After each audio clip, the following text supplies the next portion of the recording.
2 minutes pour booster la croissance de votre entreprise, un podcast productif proposé par Simple CRM. Comment être performant toute la journée?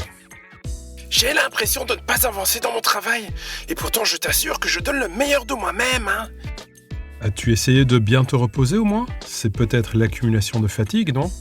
Bien sûr, je viens d'ailleurs de revenir de mes congés. Je te dis, je fais beaucoup de choses dans la journée, mais je n'avance pas vraiment de façon efficace. Ah, bon, ok. C'est sûrement juste un problème de performance au travail. Ben exactement. Bon, tu sais, on est tous passés par là, j'avais le même problème il y a quelques années.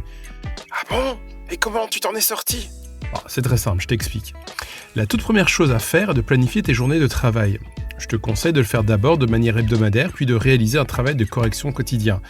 Je te conseille aussi et surtout de repérer les tâches qui ne sont pas réellement productives ou créatrices de valeur ajoutée, et de te poser la question cruciale, c'est-à-dire de savoir si ça vaut la peine de continuer ce processus de travail. Ah, je me souviens! T'en avais déjà parlé dans un autre podcast de l'importance de s'en tenir à des charges de travail réellement créatrices de valeur. Ah ouais, exact.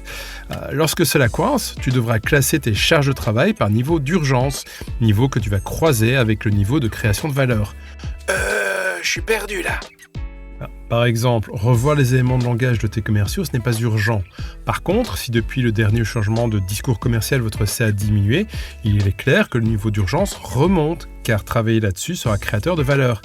Ah, ok, je vois. Ensuite, pendant les journées de travail, apprends à faire des pauses, car les pauses sont nécessaires pour rester performant. Accorde-toi de petits moments de repos, mais si possible des moments actifs. Par exemple, aller faire une course à pied te permettra de t'aérer le corps et l'esprit. C'est du repos constructif. Enfin, apprends à dire non.